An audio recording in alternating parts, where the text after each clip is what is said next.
Pemirsa, kami akan lanjutkan kembali perbincangan, namun sebelumnya kita akan melihat jejak pendapat sederhana melalui media sosial berikut ini mengenai persoalan terbesar bangsa Indonesia. Dan ternyata mayoritasnya mengatakan adalah ekonomi. 46%, hukum 38%. Ini memang agak perbedaan tipis antara ekonomi dan juga hukum seperti itu. Tapi apabila kita lihat dari teori keadilan John Rawls, meliputi 3 aspek utama memang dalam kehidupan bernegara, ada politik, ekonomi, dan juga hukum. Berkaitan dengan hasil polling sederhana ini dan capaian bangsa Indonesia dalam 3 sektor ini, mungkin bisa komentarnya masing-masing ke Prof dulu seperti itu. Kalau misalnya responden menilainya ekonomi salah satu persoalan terbesar, ini seperti apa kaitannya? Saya tidak membantah ya bahwa persoalan ekonomi itu sangat serius ya, sangat dirasakan oleh publik, oleh rakyat ya. Dan kalau tadi Pak Sukidi sudah bicara mengenai kesenjangan sosial dan ongkos yang mesti dibayar dari kesenjangan sosial. Nah, kalau parameter kemiskinan itu sedikit diubah dan tiba-tiba jumlahnya akan naik cukup signifikan. Nah, menurut saya sih tidak salah kalau publik melihat ekonomi sebagai satu persoalan yang serius, dan walaupun hukum ya itu menurut saya kata kunci, karena selama ini hukum itu tidak dijalankan sebagaimana mestinya, tidak pernah diperbaiki, tidak pernah direformasi. Tetap saya juga melihat bahwa tidak bisa pembangunan itu dilakukan dengan parsial. Jadi kalau kita bicara mengenai pembangunan hukum, dia juga mesti jalan sama-sama dengan pembangunan ekonomi dan pembangunan politik. Kalau saya melihatnya seperti itu. Karena ketika pembangunan hukum hanya dijadikan sebagai satu prioritas yang paling utama, menurut saya dia juga tidak akan bisa menangkap aspirasi dan keresahan ekonomi yang terjadi, keresahan demokrasi yang terjadi. Jadi saya melihat harus semuanya ini dalam equal footing, ya, kesempatan yang sama.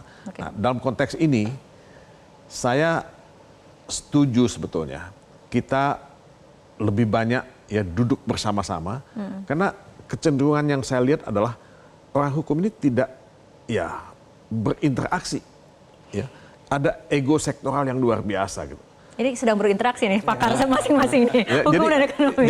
Jadi kelihatannya seperti itu, dan teman-teman ekonomi juga seolah-olah menganggap hukum itu ya udahlah, ini hukum ini kadang-kadang bikin sulit, bikin susah, menghambat ya. Jadi menurut saya stigma-stigma ini kan yang mesti diselesaikan. Ya. Sebab tidak mungkin kita bisa lebih sustainable, lebih berkelanjutan kalau jalan sendiri-sendiri. Nah, betul. Ini persoalannya. Ya.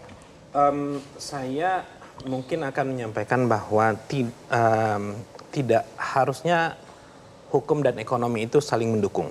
Ya. Jadi tidak ada trade off, Pak, dalam artian bahwa ya udah kita korbankan hukum agar ekonomi tumbuh. Ya, seharusnya begitu. Seharusnya seperti itu. Dan faktanya memang seperti itu. Kalau kita ngelihat konteks jangka panjang ya. Jadi kalau konteks jangka panjang, kalau saat ini kita ngomong tentang pertumbuhan, banyak teorinya dari Solo Growth Model sampai yang terakhir ya. Tapi satu kesimpulan setelah sekian puluh tahun literatur, yang paling bisa menjamin satu perekonomian itu tumbuh secara berkelanjutan itu adalah kualitas institusi. Nah, kualitas institusi itu artinya apa? Salah satunya kepastian hukum, Pak. Nah, saya pakai bahasa yang sederhana. Kepastian hukum kira-kira seperti ini. Kalau ada kepastian hukum, maka baik konsumen maupun produsen itu akan tertarik untuk melakukan kegiatan ekonomi. Bagi produsen itu akan mau melakukan investasi karena mereka punya ekspektasi apa yang bisa dihasilkan dari investasi tersebut. Bagi konsumen juga seperti itu, mereka nggak perlu wait and see. Jadi ada pergerakan ekonomi baik dari konsumen maupun produsen. Itu baru akan timbul dengan baik jika mereka itu percaya. Nah, dalam konteks ini ya institusi plays a significant role gitu. Gitu. Oke, Pak Sukidi tanggapannya? Saya kira hukum menjadi masalah terbesar bangsa ini. Dan ini menjadi satu rimba begitu banyak mafia dan mereka yang tergabung pada community of law, masyarakat hukum harus terpanggil untuk membenahi masalah ini. Karena masalah ekonomi tidak tumbuh dengan baik, terutama investor tidak memperoleh kepastian hukum ketika menghadapi satu masalah. Ini berbeda dengan bagaimana investasi di Vietnam yang jauh lebih besar ketimbang investasi di kita. Dan masalah terbesar hukum, kalau saya sederhanakan, adalah dua. Pertama, hukum itu berada di bawah kekuasaan eksekutif.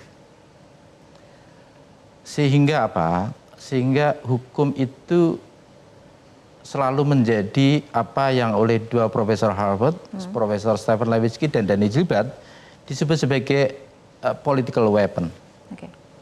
Dan penegakan hukum, kata Thomas Power, itu tak lebih dari bagaimana kepentingan eksekutif dalam menegakkan hukum secara tebang pilih, secara selektif. Dan ini jujur saja memporak-porandakan republik yang didirikan oleh ibu dan bapak bangsa, yang fondasi utamanya adalah supremasi hukum itu sendiri. The rule of law, aturan hukum, jatuh menjadi the rule of tyrant, menjadi hukum tiran itu sendiri. Hukum tiran itu diatur oleh hukum yang menguntungkan kepentingannya sendiri. Sekiranya hukum tidak menguntungkan kepentingannya sendiri, maka ia ubah agar sesuai dengan selera kekuasaan. Karena itu kita tidak pernah bisa berharap bahwa hukum ditegakkan. Karena apa? Karena hukum itu rusak justru dari atas. Itu sebabnya hukum dipakai sebagai senjata politik untuk menekan para pesaing politik, tapi juga untuk menjadikan mereka agar setia pada kekuasaan itu sendiri.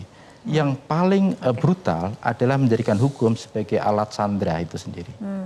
Dan ini sebenarnya diketahui semuanya, tetapi tidak ditaati sebagai satu masalah serius bahwa penggunaan hukum sebagai alat sandera politik ini sebenarnya merusak seluruh sendi-sendi kehidupan kita bernegara.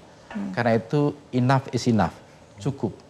Dan ini saatnya untuk berbenah diri, menjadikan hukum semata-mata sebagai instrumen untuk menegakkan keadilan yang berpihak pada kepentingan bersama. Baik, sebelum ke pertanyaan berikutnya mungkin bisa komentar dulu Prof. Todung, karena ini berbicara mengenai hukum nih banyakannya. Oke, saya meragukan ya, apakah kita memang menghendaki satu penegakan hukum yang independen. Ya. Jadi ada dilema. Melanjutkan logika yang disampaikan oleh kawan saya Pak Sukidi, dilemanya apa? Dilemanya kalau hukum itu independen, dia akan sangat merugikan kekuasaan itu sendiri. Banyak sekali akan bisa menjadi korban dari independency of law dan independency of legal institutions. Apakah itu Mahkamah Agung, apakah itu kepolisian, kejaksaan. Nah, oleh sebab itu intention secara sengaja memang tidak diusahakan. Nah, kalau kita bicara mengenai supremasi hukum yang independen, pasti pemberantasan korupsi itu akan jauh lebih berhasil ketimbang sekarang ini. Pasti penegakan hukum pemberantasan kriminal itu pasti akan lebih baik dari sekarang ini. Tapi kan semua kita lihat tadi disebut tebang pilih. Menurut saya bukan hanya tebang pilih, ya kan? Yang terjadi ini banyak sekali menurut saya korupsi dalam penegakan hukum. Korupsi tidak semata-mata korupsi dalam artian uang, tapi korupsi kekuasaan, korupsi terhadap moralitas ya, dan integritas penegakan hukum itu sendiri. Dan ini yang terjadi menurut saya. Jadi kalau saya boleh berpesan kepada pemerintah yang baru yang akan dilantik pada bulan Oktober, tolong agenda reformasi hukum itu betul-betul ditangani secara serius. Betul-betul dijadikan sebagai agenda yang sangat penting gitu. Bukan ecek-ecek gitu. Bukan abal-abal, ya, bukan seperti itu. Ya. Oke, baik Bapak-Bapak, kita akan lanjutkan kembali perbincangan, tapi kita ikuti jeda berikut terlebih dahulu.